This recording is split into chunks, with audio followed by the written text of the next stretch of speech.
Everyone needs an estate plan. That's why FindLaw worked with lawyers from across the country and employed Thomson Reuters' industry-leading form automation technology to create affordable, customizable, do-it-yourself estate planning documents. Forms available include a last will and testament, healthcare directive and living will, and financial power of attorney. You can purchase a form individually, or you can bundle all three for a 10% discount. Both individual and couples packages are available.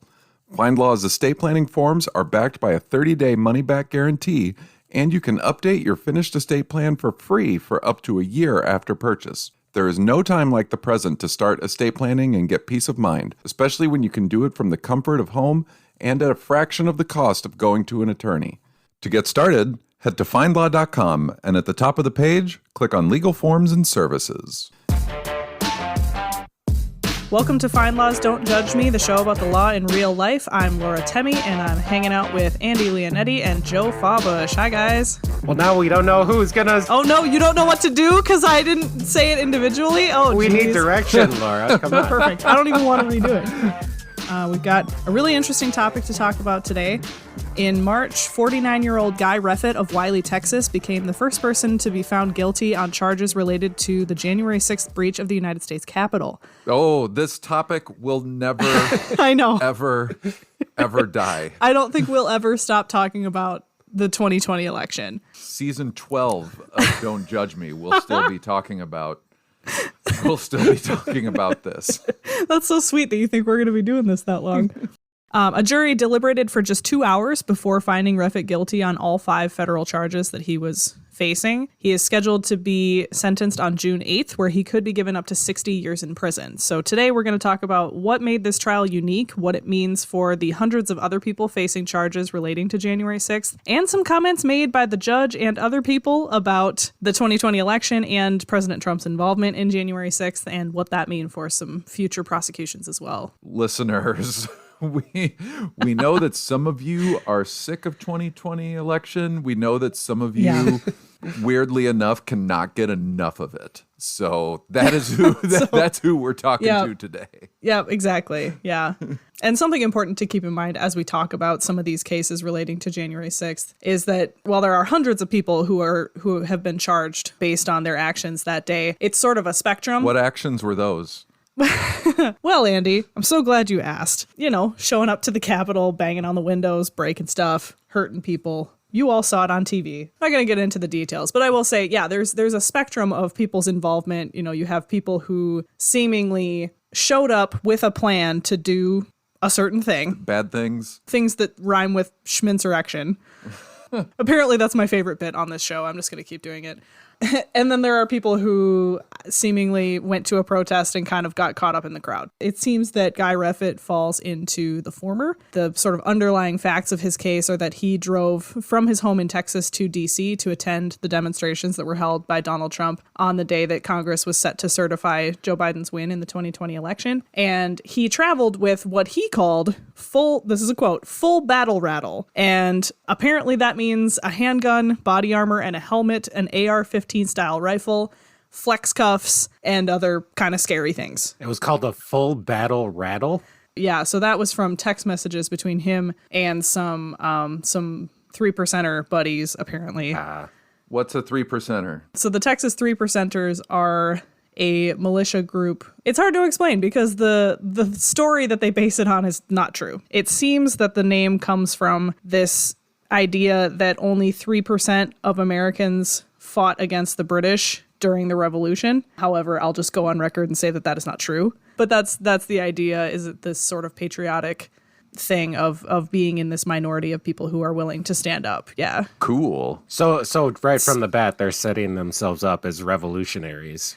Yeah, definitely. So Reffitt was at the demonstrations. He was at the Capitol. He did not actually make it inside the Capitol building. He was pepper sprayed by police while he climbed the stairs.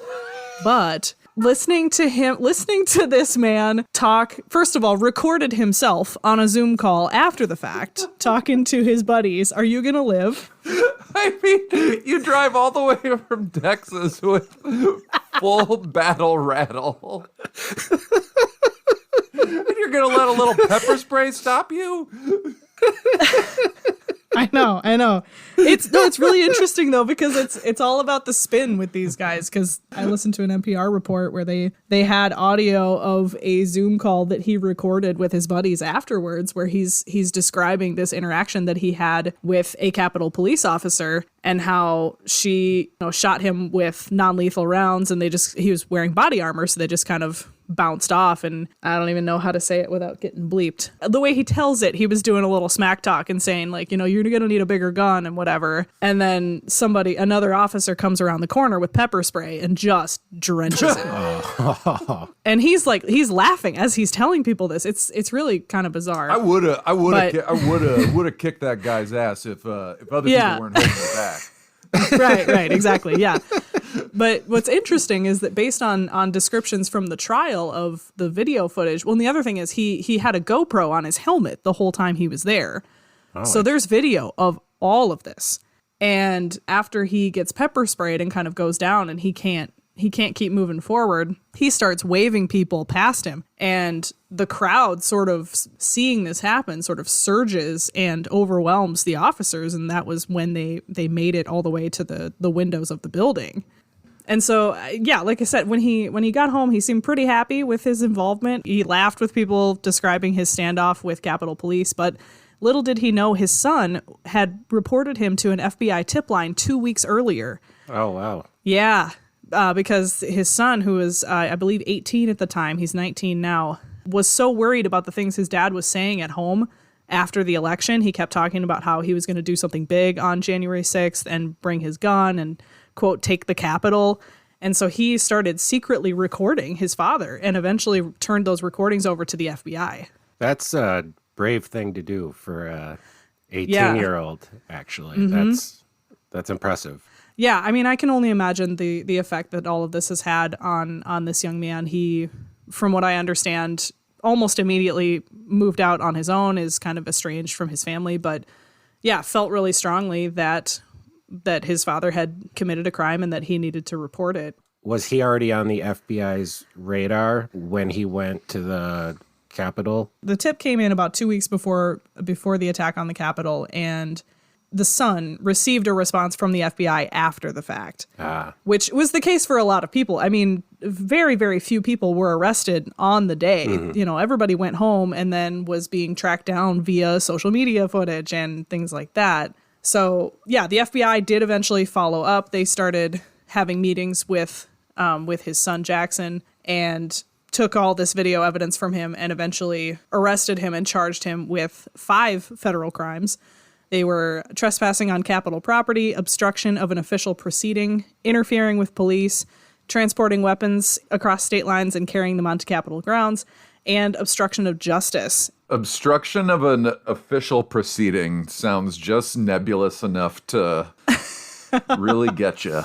Specifically, it was obstructing the Congress's count of the electoral votes. Mm-hmm. The other interesting one is the obstruction of justice charge, where that can mean all kinds of different things. Mm-hmm. In his case, it was specifically about witness tampering because before he was arrested, I can't remember if this one was recorded or not, but he told his family, if you turn me in, you're a traitor, and you know what happens to traitors get shot. And it sounds like the wife and daughter didn't really take it seriously, but the son did, because as he probably should have, because he was the one, unbeknownst to everybody else, who was recording all of this and was already talking to the FBI at that point. At trial, the prosecution presented what they called a mountain of evidence. I mean, I've already mentioned there was tons of video evidence. The son secretly recorded him, and he recorded himself. There were text messages. There were 4 days of testimony, including his son, who testified for the prosecution. They also had testimony from another 3%er, which is interesting. Oh, but very interesting and very patriotic, I might add. What I found really interesting about this as far as trial strategy, and I guess I'll just take this moment to talk to the audience a bit about something that surprised me when I went to law school, is that when you get to a trial, there literally are no surprises. To put it in my passions, it's all theater. It's all a play that is put on for the jury. And so for whatever reason, the defense kept their role in this pretty minimal.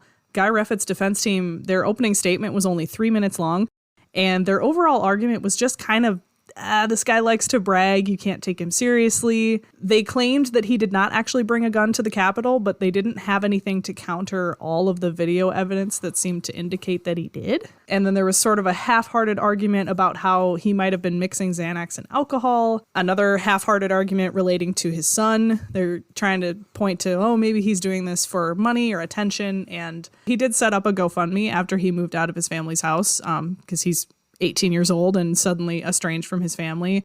The prosecution asked him about this when he was on the stand, and he flatly denied that he was doing any of this for money or attention. And interestingly, the defense did not call a single witness, including Reffitt himself, which, of course, he has the constitutional right not to do. No one is required to testify when they're facing charges, and moreover, prosecutors can't point to that and tell the jury, see, this person's not testifying, they must be guilty. In fact, they can't comment on it at all, and that comes from a 1965 Supreme Court case. Most criminal defendants do not testify at their own trial.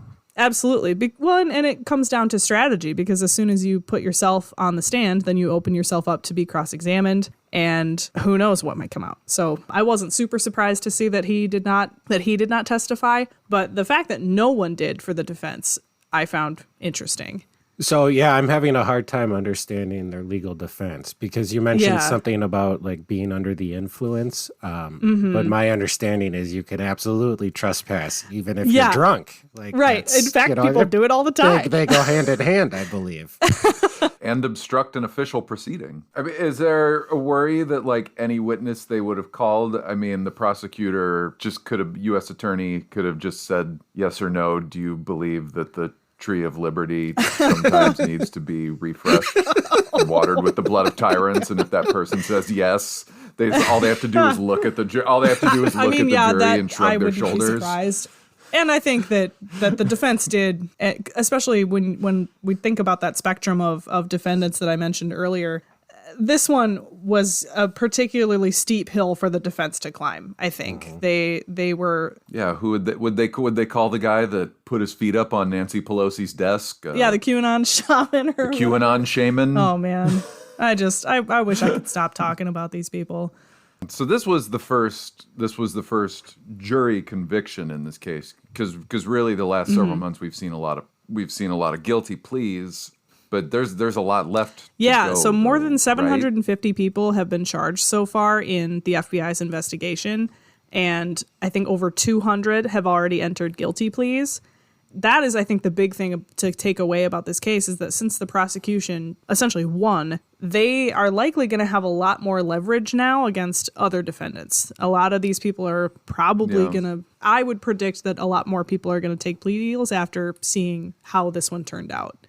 Yeah, or maybe pleading to harsher, maybe prosecutors only offering harsher pleas going forward. And it's interesting because it seems like many of the people facing these charges firmly believe that they did nothing wrong, but it would be reasonable for them to be worried following this verdict. Well, like I said, Guy Reffitt was likely caught on tape a lot more than the average person, and it's also clear that he planned for things to go a certain way and was very prepared for an insurrection type event, and he even admitted to planning for a violent overthrow of the government. So other people will probably be able to argue that they showed up for a protest and then things got out of hand. Do we know why he wanted? He was very confident. There was a quote that I saw from another person who is in jail awaiting trial, said that Guy Reffitt was exceedingly overconfident about his case. You could see how, from his perspective, he is going to fight for his country, and he went to the Capitol. He did not, shoot anyone or anything. Basically, he just went there and got pepper sprayed. So you can see how if you have that in your head as just, that's all I did, I didn't do anything wrong. Even though that's maybe not the most astute legal analysis in the world. Spend a little less time reading legal theory on social media and spend a little more time on findlaw.com. Perfect. There was an interesting piece of audio that was introduced at trial, and it was one of the conversations that the son recorded with him, where it almost feels like the son is sort of trying to lead him into admitting something, and he's kind of prodding him about taking a gun to the Capitol and you knew that was illegal and you did it anyway, sort of a thing. And Guy Reffitt's response was something that I have heard a lot in the last few years of well, there's a difference between something being illegal and something being wrong. So I think he might have been thinking along those lines as well of like, I'm not wrong, the law is wrong. But the law is what makes you end up in jail for 60 years. So if we believe Guy Reffitt, there were a lot of other people who were there with the same intentions and the same amount of planning that he did. So I think he's not going to be the last person to be found guilty on charges like this. And there's been a lot of January 6th related stuff in the news. Speaking of spending a little too much time on social media. Nice one. I think, Joe, you have the extreme displeasure of talking about something very odd. Am I next? Okay, yeah. So, yeah, it seems reasonable to think other people had that same attitude, but, we also don't entirely know the intentions behind everybody who was there. Right. Yeah. Example A would be Virginia Ginni Thomas, the spouse of Supreme Court Justice Clarence Thomas. And I'm sure all of you listening are familiar with the background of this story. It's been all over the news. Ginni Thomas was, of course, at the January 6th rally. She has said that she left before any of the shenanigans went down. And in this case, there is no evidence to the contrary. So to distinguish, we are no longer talking about criminal charges. Ginni Thomas is not being charged with anything. She hasn't been accused of breaking any laws whatsoever. What people are talking about instead is some text messages that she sent on and around that day to Mark Meadows, the White House chief of staff. And these texts were very reminiscent of some of the more extreme right-wing elements that were also. They read like old chain email forwards that you'd get in like 1999. A lot of exclamation points, yeah. Yeah, I will say, I don't know where this habit of capitalizing the first letter of a word that you want to emphasize came from, but I do hope that people stop just random capitalization rules. So that's my... That goes for all the lawyers out there listening who like to capitalize lawyer, attorney, and court. So yeah, she sent a few text messages. I'll maybe just read one. So again, I'm talking with the capitalization. So help this great president stand firm, Mark. So help this great president is all capitalized, the first letter. You are the leader with him who is standing for America's constitutional governance at the precipice. The majority knows Biden on the left is attempting the greatest heist of our history, and both heist and history are capitalized. So obviously, we're not going to get into that, the content of it so much, but it sounds very similar to what you see other places. So the issue here is that the texts that she sent were part of an investigation that Congress is doing into the events of January 6th. And at one point, they wanted to get certain documents about those events, and it went to the Supreme Court. And the Supreme Court, in an 8-1 decision, held that it was perfectly fine for Congress to do this. Who was the one vote? Gee. Yeah. No, I mean, apropos of nothing, it was Justice Clarence Thomas. So you can see that you can see the ethical concerns here. And again, we're not talking about any crimes. We're not talking about whether Justice Thomas committed any crimes. Clearly, it's not. He's got a right to issue whatever decision he wants to. The issue is more whether he had an ethical and moral responsibility to recuse himself from the case. Yeah. You can see the concerns.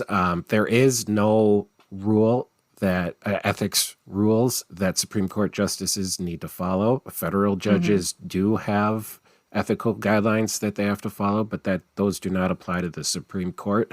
The Supreme Court is basically on the honor system. And so, again, no civil, no criminal liability, anything like that. It's just a matter of whether moving forward, when some of these events continue to be litigated, as they no doubt will, does Justice Thomas have an obligation to recuse himself? Whether you're on one side of the aisle or the other has a large effect on whether you think that he should be recusing himself typically.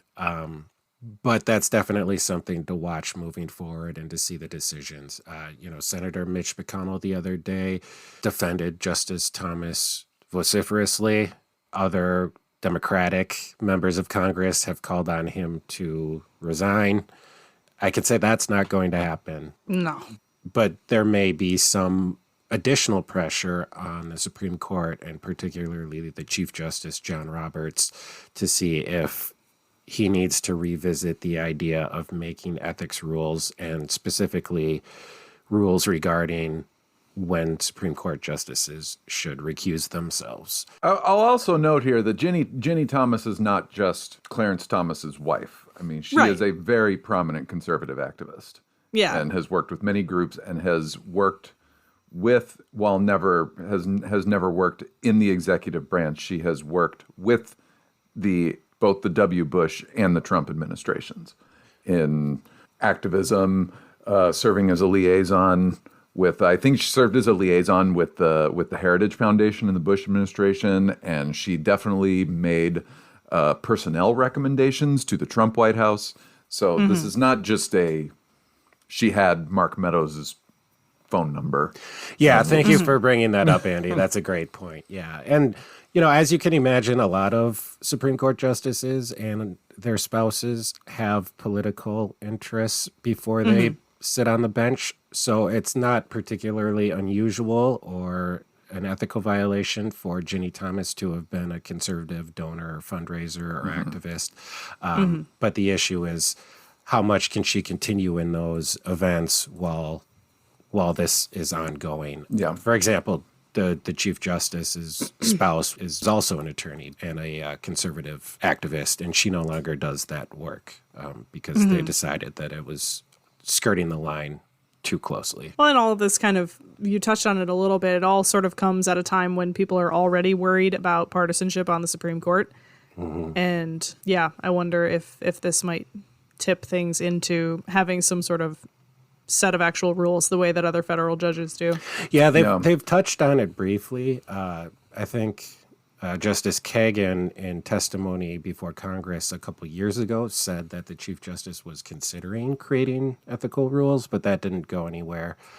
So, I'm not sure. We've seen a lot of the justices publicly defend their integrity and impartiality. They seem to be doing that a lot lately. So I don't know if that's their response and that's the whole of their response, or if more is coming. And the Supreme Court's involvement with legal proceedings around January 6th might not be done just yet. Probably not. No. Because we did get another interesting ruling January around the investigation into January 6th involving we'll just say the guy who would potentially be the biggest, most prominent criminal defendant in this matter if it does eventually rise to that level. We're talking about the former president.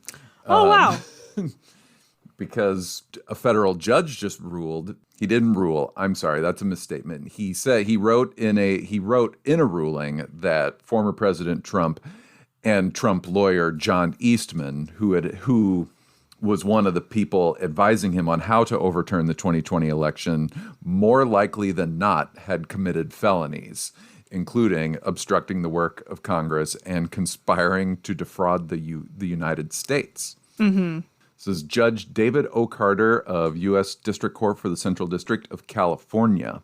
This decision came in an order for Mr. Eastman to turn over more than 100 emails to the congressional committee that is investigating the events in and on and around January 6th, this is the committee that has been handing out criminal contempt of Congress citations like candy to numerous people in the in President Trump's orbit. Mr. Eastman disagreed with the court's ruling, Natch, but said that he would. Natch. Ooh, that's but said that he would turn over the documents. People have kind of described these documents as the blueprint for the, quote, coup. But Mr. Eastman had filed suit against the panel, trying to persuade the judge to block the committee's subpoena for these documents. He had said that these were covered by attorney-client privilege, but the committee argued under the legal theory known as the crime-fraud exception. I'm not super, I'm learning here. Said that the privilege did not cover information conveyed from a client to a lawyer if it was part of furthering or concealing a crime. So that was the committee's way of trying to get at this information and also use Judge Carter's writings to their further advantage. We'll get to that in a little bit. Because Judge Carter wrote in ordering the release that the quote, the illegality of the plan was obvious. Our nation was founded on the peaceful transition of power, yada, yada, yada. Ignoring this history, President Trump vigorously campaigned for the vice president to single-handedly determine the results of the 2020 election. End quote.